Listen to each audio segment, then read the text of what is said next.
Shalom saudara terkasih di dalam Tuhan Yesus. Tuhan sudah membawa kita melewati bulan Februari.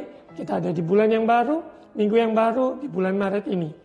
Kita yakin dan percaya Yesus Kristus Tuhan tetap sama dahulu, sekarang, sampai selama-lamanya. Firman-Nya ya dan amin. Mari siapkan hati untuk menerima kebenaran firman Tuhan. Bapa, di dalam nama Tuhan Yesus, Kau berfirman, jadilah terang, maka terang itu pun jadi.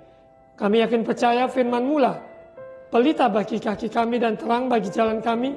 Engkau menuntun umat-Mu ke rumput yang hijau, ke arah yang tenang, sebab Engkau gembala kami yang baik. Terima kasih ya Bapa, Allah Roh Kudus berkarya, bekerja, memberikan kami pengertian yang benar akan firman Tuhan. Terima kasih Bapa, dimuliakanlah nama-Mu. Di dalam nama Tuhan Yesus, amin. Saudara terkasih dalam Tuhan Yesus, di bulan Maret ini, bulan yang luar biasa, kita akan juga di akhir bulan akan memperingati yaitu kematian Yesus, merayakan kebangkitan Yesus, dan selama bulan Maret ini bahkan yang sudah mengambil bagian dalam berdoa berpuasa selama 40 hari, menyiapkan diri untuk merayakan Paskah. Biarlah semua ini adalah awal bagian dari kita ingin lebih mengenal Tuhan. Lebih lagi kita sungguh-sungguh memperhatikan tuntunan arahan Dia dalam kehidupan kita sebagai umat orang percaya. Kita ingin percaya Dia memegang tangan kita, Dia membawa kita melewati sungai, melewati gunung, melewati lembah, dan Dia dengan gada dan tongkat yang menghibur kita sebab Dia gembala yang baik.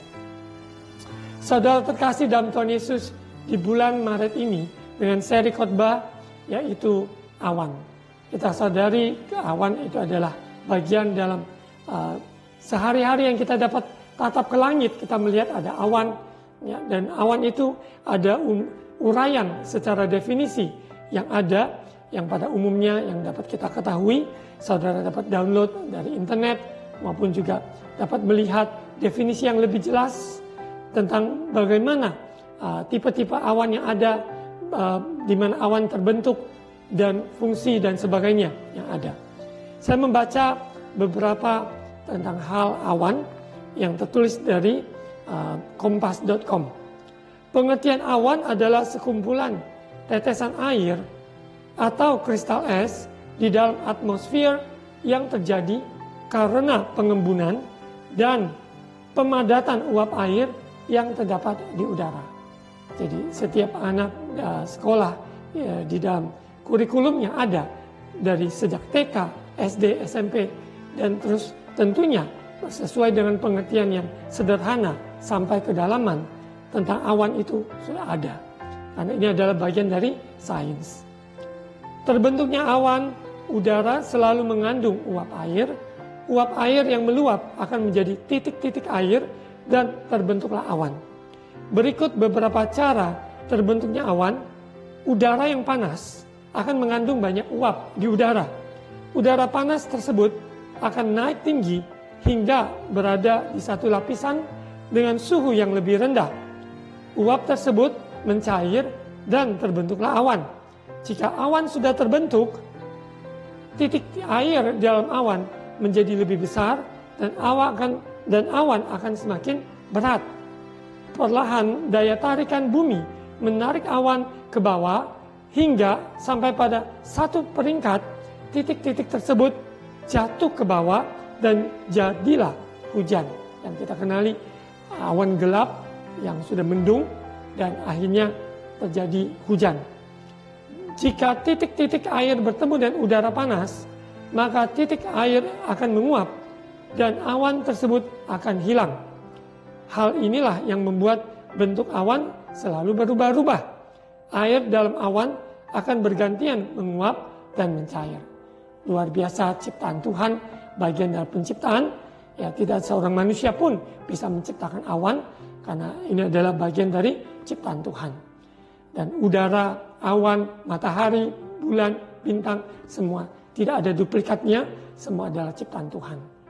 Untuk itu saudara, dalam seri khotbah awan, kita akan belajar dari Alkitab tentang awan yang dimaksudkan dalam firman Tuhan, memberikan gambaran-gambaran rohani yang begitu dalam, sehingga kita sebagai orang percaya mengerti.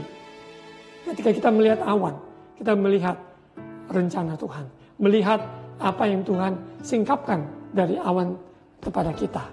Dalam kebenaran firman Tuhan. Kita lihat di ayat yang pertama, judul Suara Pembalahan minggu pertama ini, tiang awan.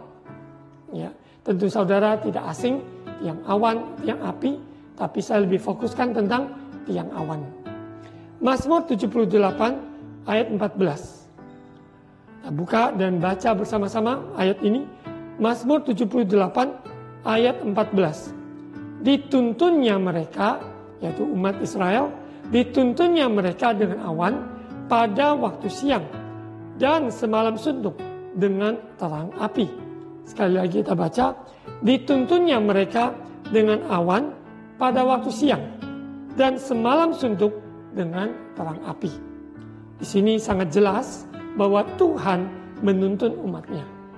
Kita sebagai umatnya mau dituntun Tuhan dalam melakukan setiap mengambil keputusan perjalanan hidup dari kita kecil, dari kita sejak dini mengenal Tuhan. Kita belajar bergantung kepada Tuhan dan tuntunan Dia yang kita butuhkan dalam perjalanan hidup ini. Sehingga kita menjadi seperti kita dibawa ke dalam seluruh rencana Tuhan. Dari masa ke masa, musim ke musim, dari kekuatan pada kekuatan, kasih karunia demi kasih karunia yang mengantar kita dalam menggenapi tujuan Allah, destiny yang Tuhan kehendaki dalam hidup kita. Hidup kita disertai juga dengan pilihan-pilihan.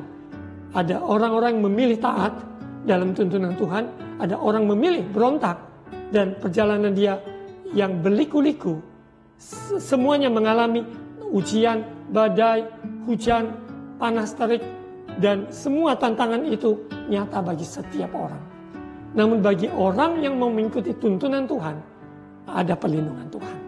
Kita lihat tiang awan, itu pada siang hari, dan malam hari ada tiang api.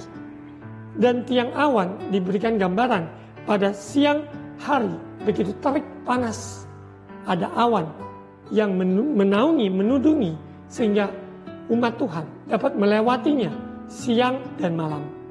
Ketika siang tidak terbakar panas karena ada tiang awan yang melingkupi, menyelimutinya, sehingga setiap orang yang berjalan dalam tuntunan Tuhan ada kesejukan. Kita butuh kesejukan terutama dalam hati manusia yang begitu panas dengan amarah, kedengkian, kepahitan, kekecewaan. Tapi kita yakin percaya tiang awan menyejukkan hati ini dengan damai sejahtera Allah. Dengan kebenaran sehingga ada damai sejahtera. Ada ketenangan yang sejati. Tiang awan memberikan gambaran, memberikan kesejukan bagi kita. Dan juga tiang api yang dimana pada malam hari dengan kedinginan di padang gurun yang sangat panas pada siang hari dan sangat dingin di malam hari. Namun Tuhan yang sama, tiang api, Dia menghangatkan umat Tuhan sehingga mereka tidak mati kedinginan karena angin yang begitu kencang dan begitu dingin di malam hari di padang gurun. Saudara terkasih, saya akan fokuskan dengan tiang awan, di mana tiang awan ini adalah gambaran sebuah pillar of cloud, tiang yang menuntun umat Tuhan ke mana, ke jalan yang Tuhan kehendaki. Perjalanan ini banyak liku-liku, ada rambu-rambu yang Tuhan tempatkan, mengizinkan sesuatu yang terjadi, ataupun orang-orang yang Tuhan pertemukan kita untuk memberikan kita arahan nasihat, sehingga kita ada di dalam jalannya Tuhan. Ataupun ada contoh-contoh yang buruk yang mengingatkan kita untuk tidak mengikuti contoh-contoh yang buruk dan mengikuti contoh-contoh yang saleh, yang takut akan Tuhan. Di dalam Alkitab penuh dengan tokoh-tokoh yang harus kita waspadai, yang harus kita hindari, maupun contoh buruk dan contoh yang baik yang harus kita tiru. Seperti Rasul Paulus katakan, ikuti aku, tiru aku, imitate me, ikuti aku, follow me as I follow Jesus. Ikuti aku seperti aku mengikuti Yesus. Contohi teladanku seperti aku mengikuti Yesus. Jadi kehidupan kita menjadi contoh dalam maupun di dalam gereja, di luar gereja, dalam pelayanan maupun di luar. Ketika kita dikatakan tidak di dalam pelayanan yang terlihat secara fisik umum, namun kita di rumah, kita adalah saksinya Tuhan. Di tempat kita bekerja, saksinya Tuhan. Tempat kita bermasyarakat, kita tinggal, kita juga saksinya Tuhan.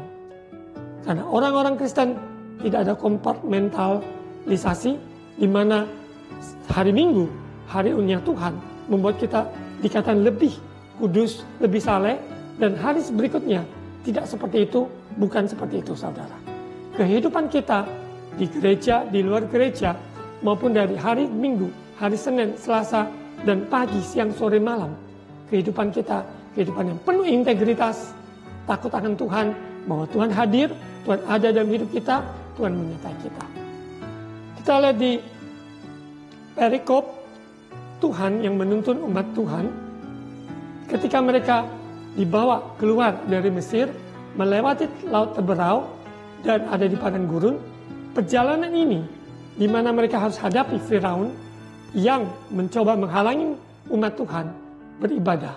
Karena tujuan mereka tinggalkan Mesir, tujuan Tuhan melepaskan kita, tujuan Tuhan menyelamatkan kita, supaya kita beribadah kepada Allah yang benar, pencipta kita, yang mengasihi kita, yang menciptakan kita, sehingga kita dipulihkan menjadi rupa seperti rupa gambar Allah yang pada awalnya penciptaan itu ada.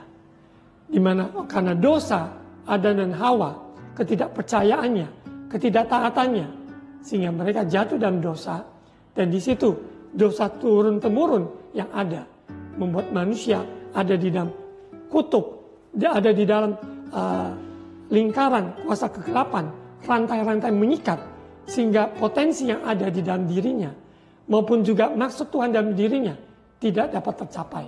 Karena penghalang itu adalah dosa.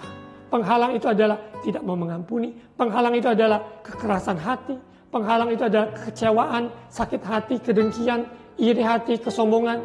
Semua itu hanya Yesus yang mati di kayu salib, menanggung dosa kita. Kita dilepaskan dari perhambaan dosa, sehingga kita dibawa keluar dari dikatakan Mesir, dan melewati padang gurun, dan di laut, melewati Laut Teberau, dan kita mengalami prosesnya Tuhan, sehingga kita tiba di tanah perjanjian.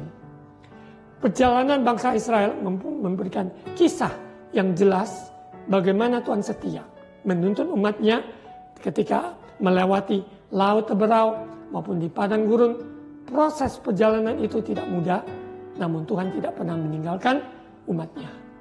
Saudara lihat di bulan Januari yang baru lewat, Februari yang barusan lewat, dan kita di bulan Maret. Tuhan yang sama membawa kita melewati bulan demi bulan sampai kita mengakhiri tahun 2024 ini. Di hari-hari kemudian kita tahu Tuhan menyertai kita. Kita lihat di Keluaran 13 ayat 21 dan 22. Nanti kita lihat perikop dari ayat 17-nya. Ya. Tapi kita lihat dulu ayat 21 dan 22. Tuhan berjalan di depan mereka pada siang hari dan tiang awan untuk menuntun mereka di jalan. Dan pada waktu malam dalam tiang api untuk menerangi mereka.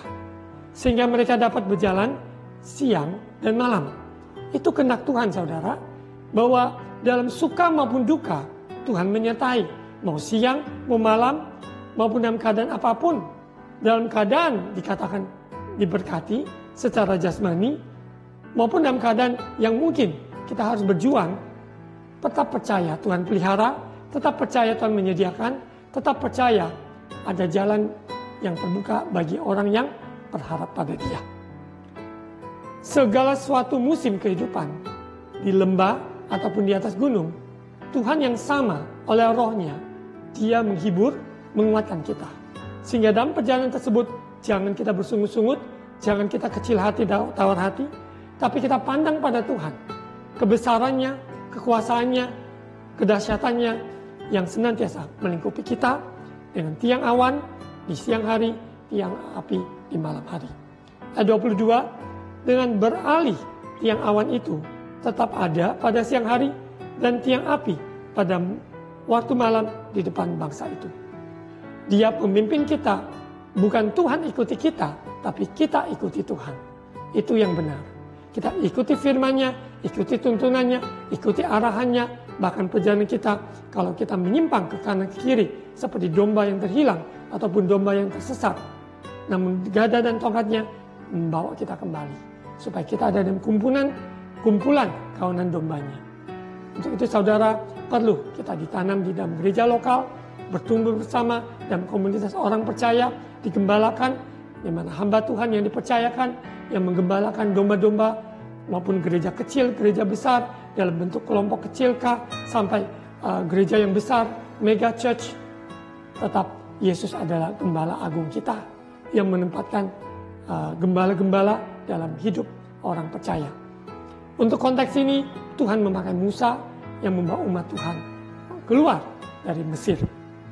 Kita lihat di Keluaran pasal 13, ini konteks di mana hubungan dengan Firaun, yaitu penguasa di Mesir, 10 tulah yang terjadi, sehingga di mana bangsa Israel diperhadapkan, yaitu Firaun yang mengeraskan hati, yang karena tidak mau melepaskan, hanya Tuhan mengeraskan hatinya, dan supaya di tulah yang ke-10 anak sulung, di mana ada kematian di mana-mana, sehingga membuat dia itu harus dia relakan supaya bangsa Israel keluar dari Mesir atas pimpinan dari Musa sebagai hamba yang dipilih Tuhan.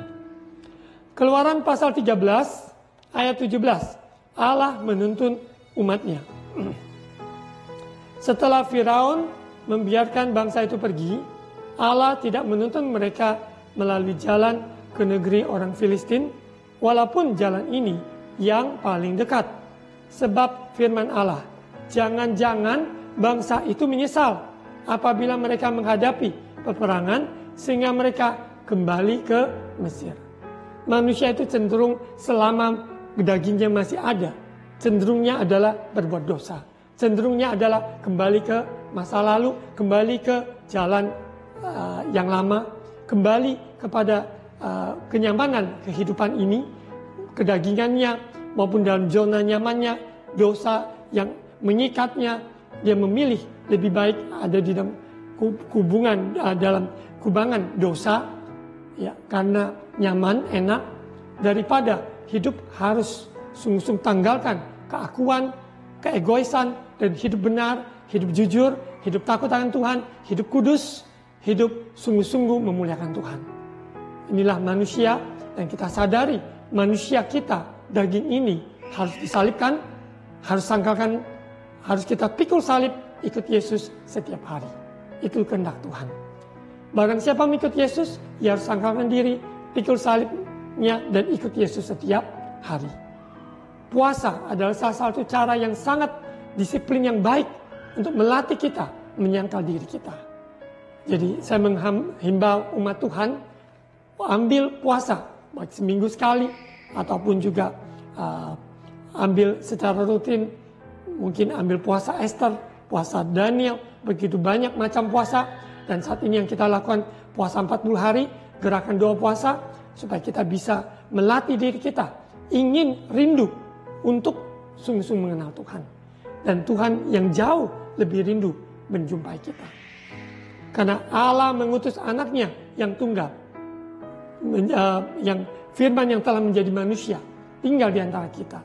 Dia rela mati dan hidup untuk kemuliaan Bapanya, taat sampai mati, dan tidak rela berkorban sampai mati di atas kayu salib untuk menanggung semua dosa umat manusia. Kita lihat bahwa manusia kita harus memilih tunduk pada Allah lawan iblis. Jangan biarkan terhanyut dengan masalah, terhanyut dengan perasaan, pikiran yang banyak kali menipu kita, berubah-ubah dan membuat kita itu kacau, membuat kita itu terlena. Namun biarlah kita buka mata kita melihat kebesaran Tuhan. Roh Kudus yang menginsafkan, menuntun kita kepada seluruh kebenaran. Ada pertobatan dalam kehidupan orang percaya. Tuhan tahu umat manusia cenderung berbuat dosa.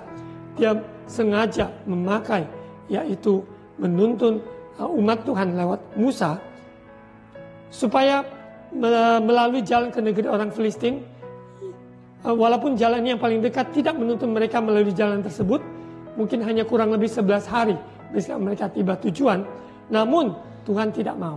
Tuhan mau mereka melalui proses sehingga mereka bisa menjadi umat pemenang. Ayat 18, tetapi Allah menuntun bangsa itu berputar melalui jalan di padang gurun yang harusnya ada jalan yang lebih cepat, tapi Tuhan izinkan berputar melalui jalan di padang gurun menuju ke Laut Teberau dengan siap sedia berperang berjalanlah orang Israel dari tanah Mesir.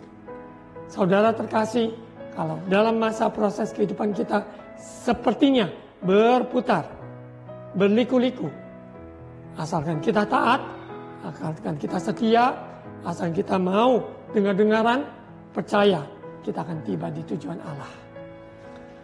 Kita mengucap syukur, kita juga berkomunitas, orang benar, bergaul dengan orang yang takut akan Tuhan, tidak duduk dalam kumpulan pencemooh seperti Mazmur 1, maupun juga orang-orang yang gosip, mencemooh.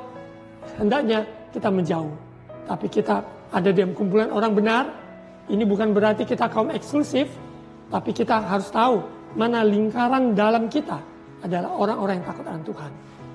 Namun orang-orang seluruh jiwa-jiwa itu adalah jiwa-jiwa yang harus kita kasihi, harus dengan tangan terbuka untuk merangkul mereka mengenal kasih Tuhan, menerima kasih Tuhan, dan akhirnya mereka juga diproses menjadi muridnya Tuhan.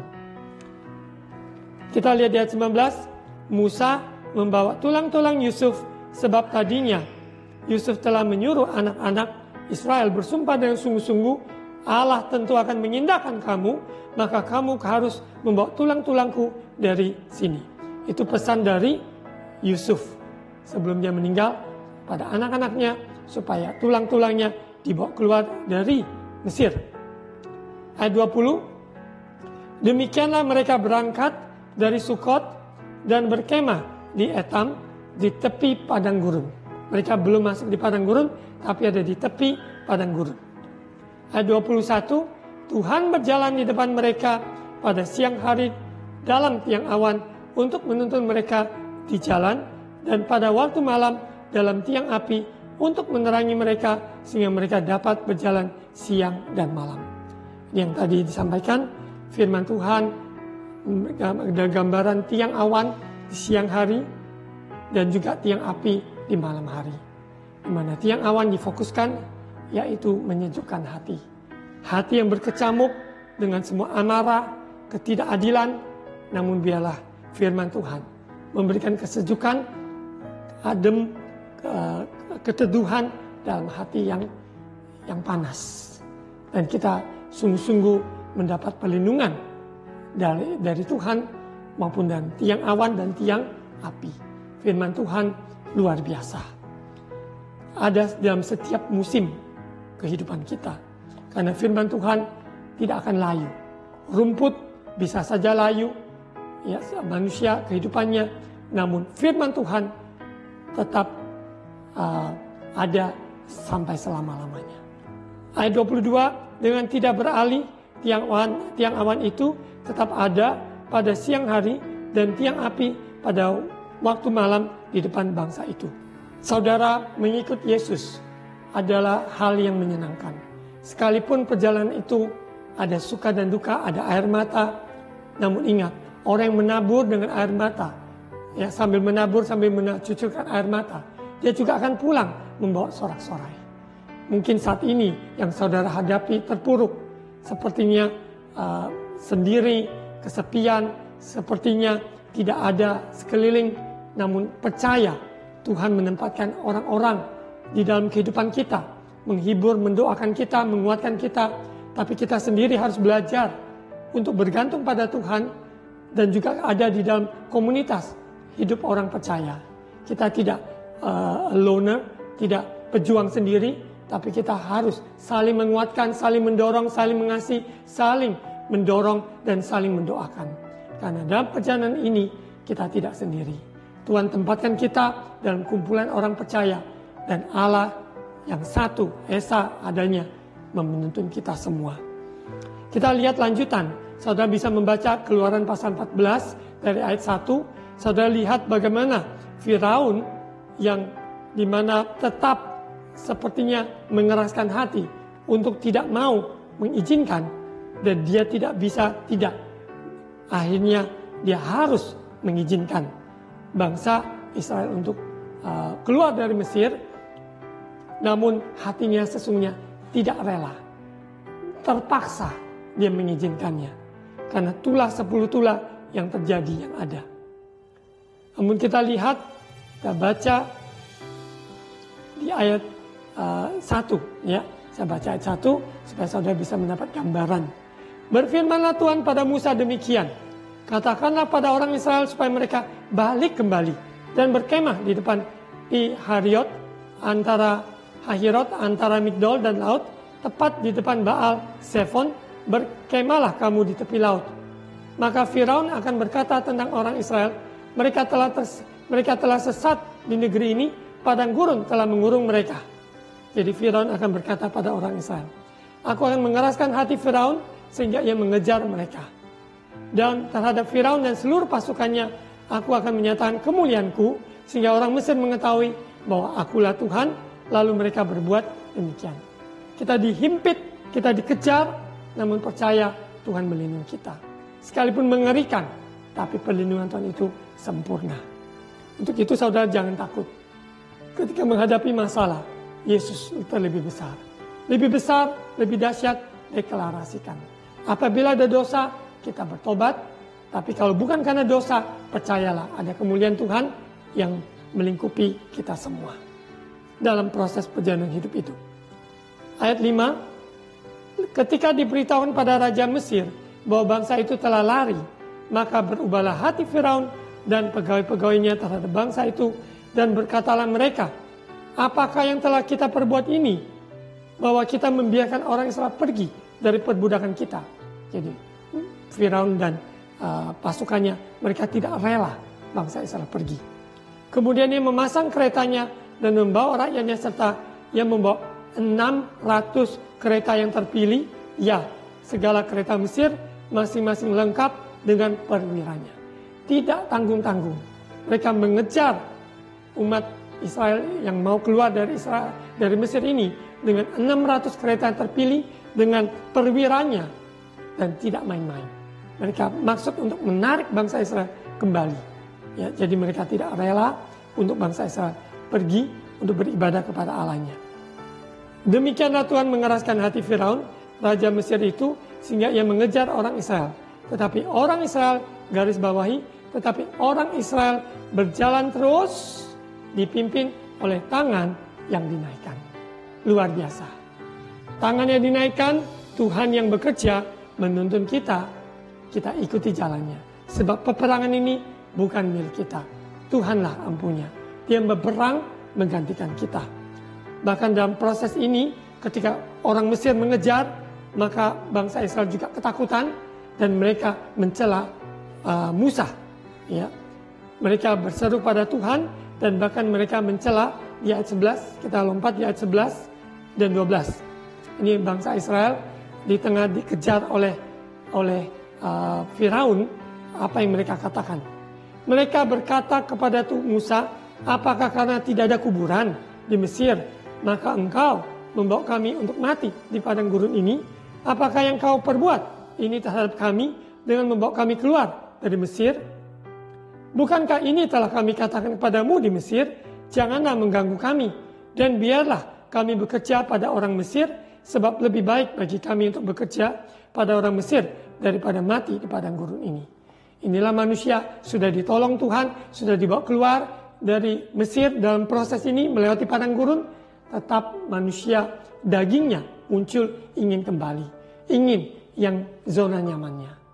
Maka dari itu Tuhan tidak mengizinkan mereka melewati tanah Filistin sekalipun itu lebih dekat. Tapi Tuhan izinkan mereka mengelilingi, memutar padang gurun. Dan semua itu adalah bagian menguji hati. Saudara terkasih, kadangkala pergumulan yang tidak kunjung selesai, jangan kita menjadi ragu mengiring Tuhan, tapi semakin kita mempercayai bahwa rencana Tuhan indah, sempurna, dan memproses, membentuk hati kita supaya murni, supaya rendah hati, supaya takut akan Tuhan, supaya mempercayai Tuhan sepenuhnya. Apapun yang terjadi, Tuhan memberi yang terbaik dalam hidup kita. Tuhan tidak mempunyai rancangan kecelakaan buat kita, tapi rancangan yang penuh damai sejahtera. Seperti di Yeremia 29 ayat 11. Kita lihat di ayat 13 dan 14. Tuhan berkatalah, tetapi berkatalah Musa kepada bangsa itu yang bersungut-sungut, yang menyalahkan Musa, janganlah takut, berdirilah tetap dan lihatlah keselamatan dari Tuhan yang akan diberikannya hari ini kepadamu, sebab orang Mesir yang kamu lihat hari ini tidak akan kamu lihat lagi untuk selama-lamanya. Tuhan akan berperang untuk kamu dan kamu akan diam saja. Selebihnya saudara membaca di ayat 15 terusnya bagaimana menyeberangi laut Teberau, begitu luar biasa, takjub ya, tangan Tuhan sendiri yang membawa umatnya membuka laut Teberau tersebut sehingga bangsa Israel dapat melewatinya dengan gumpalan tiang awan yang dahsyat memisahkan yaitu air tersebut sehingga tanah itu menjadi kering sehingga bangsa Israel dapat melewatinya. Dan setelah mereka bisa melewatinya, bangsa di mana Firaun bersama pasukan kereta kudanya mau mengejar mereka ketika ada di jalan tersebut yang terbuka. Karena bangsa Israel sudah Tuhan selamatkan, maka laut tersebut tertutup kembali, menghanyutkan sehingga seluruh Firaun bersama pasukannya mati, terhanyut maupun tenggelam ya oleh karena laut yang tertutup tersebut. Saudara membaca ya mungkin dari video tentang kisah Musa membelah laut Teberau, saudara bisa menontonnya, begitu dahsyat. Kita bayangkan sekalipun kita tidak hidup pada zaman tersebut, kita bisa bayangkan betapa dahsyatnya Allah kita yang membelah laut Teberau sehingga bangsa umat kesayangannya dapat melewatinya. Saya akan baca ayat penutup dua ayat ini ya karena ini menyangkut tiang awan. Ayat 19. Kemudian bergeraklah malaikat Allah yang tadinya berjalan di depan tentara Israel, lalu berjalan di belakang mereka. Dan tiang awan itu bergerak dari depan mereka, lalu berdiri di belakang mereka. Tadi di depan, ada di belakang. Demikian tiang itu berdiri di antara tentara orang Mesir dan tentara orang Israel. Jadi tiang itu berdiri di antara kedua kubu. Dan oleh karena awan itu menimbulkan kegelapan, karena awan itu kita lihat berawan, ada kegelapan dan akan curahkan hujan dan sebagainya. Dalam konteks ini, awan itu menimbulkan kegelapan, maka malam itu lewat sehingga yang satu tidak dapat mendekati yang lain malaman itu. Jadi yang menahan antara tentara Israel dan tentara dari Firaun. Lalu Musa mengulurkan tangannya ke atas laut dan semalam-malam itu Tuhan menguakkan air laut dengan perantaran angin timur yang keras, membuat laut itu menjadi tanah kering, maka terbelahlah air itu. Ayat 22, demikianlah orang Israel berjalan dari tengah-tengah laut di tempat kering, sedang di kiri dan di kanan mereka air itu sebagai tembok bagi mereka. Saudara bisa membaca seterusnya, proses perjalanan ini betapa dahsyat. Ya, Allah menuntun umatnya tiang awan di siang hari, tiang api di malam hari, dan memang fokus untuk di suara pembalan ini adalah tiang awan. Firman Tuhan menghibur, menguatkan, menentukan hati kita. Mari kita siapkan hati untuk terima juga perjamuan kudus. Setelah saya berdoa firman Tuhan, kita di persatuan tubuh dan darah Yesus. Kita ingat kasih-Nya, pengorbanannya. Kita tidak mendua hati, hanya Yesus, sekali Yesus, tetap Yesus selamanya. Tubuh dan darahnya menyatu dalam hidup kita. Mari kita berdoa. Bapa, terima kasih atas firman-Mu, firman-Mu ya dan amin. Dalam perjalanan kami, tanpa Engkau kami tersesat. Kami butuh firman Tuhan, yang awan di siang hari, yang api di malam hari, dan tiang awan meneduhkan hati kami. Kami percaya firman-Mu menyegarkan, menguatkan, bahkan membakar setiap pribadi hal-hal yang buruk dalam kehidupan kami, sehingga kami juga dapat mengalami kuasa kasih-Mu Tuhan, mengalami sebuah terobosan dalam kehidupan kami. Terima kasih Bapa, kami serahkan kehidupan kami, Ibu juga bagi umat Tuhan yang sedang berdoa puasa. Biarlah sungguh proses perjalanan ini membawa kami lebih dekat padamu, memperhatikan Engkau, mendengar-dengaran atas tuntunan-Mu, yaitu Allah menuntun umatnya. Terima kasih Bapa. Sebentar kami akan masuk perjamuan kudus. Kami mau siapkan hati, bersatu dengan tubuh dan darah Yesus. Sungguh-sungguh kami tidak mensia-siakan karya-Mu Bapa. Dalam nama Yesus, amin. Mari ambil waktu sejenak untuk renungkan, persiapkan elemen yang ada.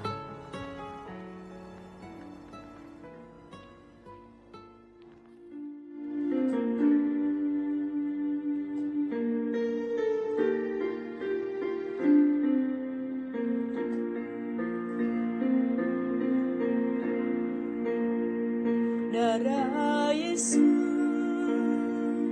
yang mengalir dari tubuh yang dicambuk darah, kepala yang dimahkotai duri darah, tangan dan kaki yang dipaku darah, lambung yang ditusuk tombak darah, darah Yesus, darah Yesus menebus seluruh hidupku dari dosa, menanggung sakit dan kelemahanku,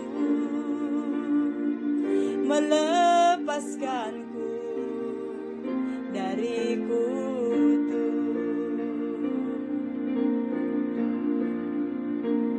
Darah Yesus yang mengalir dari tubuh yang dicambuk darah, kepala yang dimahkotai duri darah, tangan dan kaki yang dipaku darah, lambung yang ditusuk tombak darah, darah Yesus,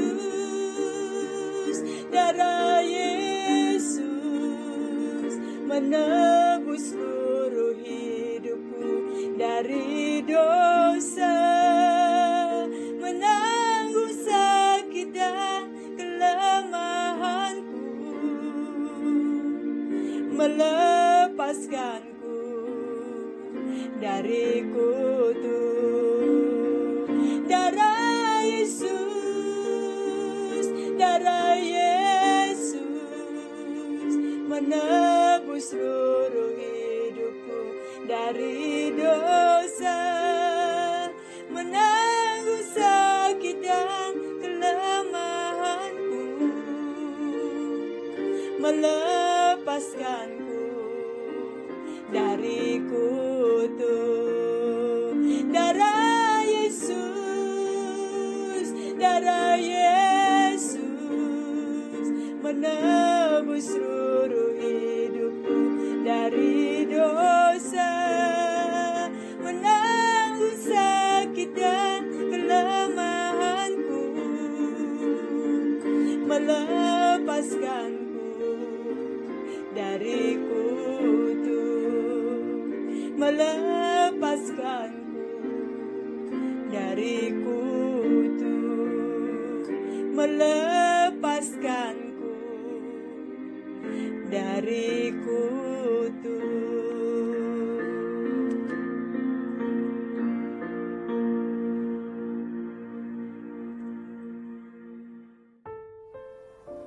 Saudara terkasih, mari angkat roti Dengarkan firman Tuhan, sebab apa yang telah kuteruskan kepadamu telah kuterima dari Tuhan, yaitu bahwa Tuhan Yesus pada malam waktu ia diserahkan, ia mengambil roti, dan sesudah itu ia mengucap syukur atasnya, ia memecah-mecahkannya dan berkata, ikuti, inilah tubuhku yang diserahkan bagi kamu. Perbuatlah ini menjadi peringatan akan aku. Apakah saudara percaya ini adalah tubuh Yesus yang dipecah-pecahkan? Yang percaya katakan amin. Mari kita makan bersama. Inilah tubuh Yesus yang dipecah-pecahkan. Dalam nama Tuhan Yesus.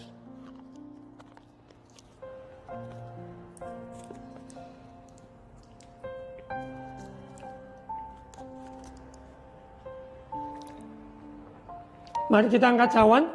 Ayat 24. Dan demikian juga ia mengambil cawan sesudah makan lalu berkata, ikuti, cawan ini adalah perjanjian baru yang dimeteraikan oleh darahku. Perbuatlah ini setiap kali kamu meminumnya menjadi peringatan aku. Apakah saudara percaya ini adalah darah Yesus yang dicurahkan di atas Kalvari untuk pengampunan dosa kita? Yang percaya katakan amin. Mari kita minum bersama. Inilah darah Yesus yang ditumpahkan bagi kita.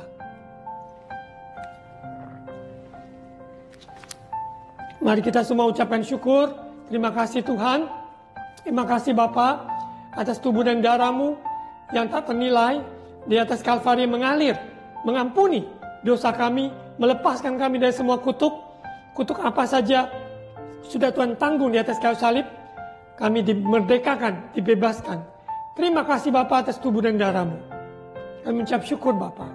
Bapa, kami juga ucapan berkat untuk bangsa negara kami, maupun yang barusan menyelesaikan pemilu, dan hasil dan semua proses yang ada, yang masih ada, biar Tuhan turut bekerja. Maupun yang terpilih, maupun pemerintahnya ada, Bapak Presiden, Wakil Presiden, semuanya ada di dalam genggaman-Mu Tuhan. Berikan roh takut akan Tuhan atas bangsa kami, pemerintahan kami. Terima kasih Bapak, semua transisinya ada berjalan yang lancar. Bapak berkati gereja-gereja Tuhan, umat Tuhan, maupun juga tubuh Kristus, hamba-hamba Tuhan, berkati Bapak. Sehingga kami semua menjadi umat Tuhan dibawa menjadi dewasa di dalam Kristus, pengenalan akan Tuhan sebagai saksi-saksi yang hidup untuk penuaian jiwa, ya, penuaian besar di penghujung zaman ini. Terima kasih Bapak, di dalam nama Yesus. Saudara, mari angkat kedua tangan untuk terima ucapan berkat imam. Tuhan memberkati engkau dan melindungi engkau. Tuhan menyinari engkau dengan wajahnya dan memberi engkau kasih karunia. Tuhan menghadapkan wajahnya padamu dan memberi engkau damai sejahtera. Terimalah berkat kasih karunia dari Allah Bapa, cinta kasih dari Tuhan Yesus, persekutuan dan Allah Roh Kudus menyertai kita sekalian hari ini sampai Maranatha, Yesus datang kembali. Dalam nama Tuhan Yesus. Amin.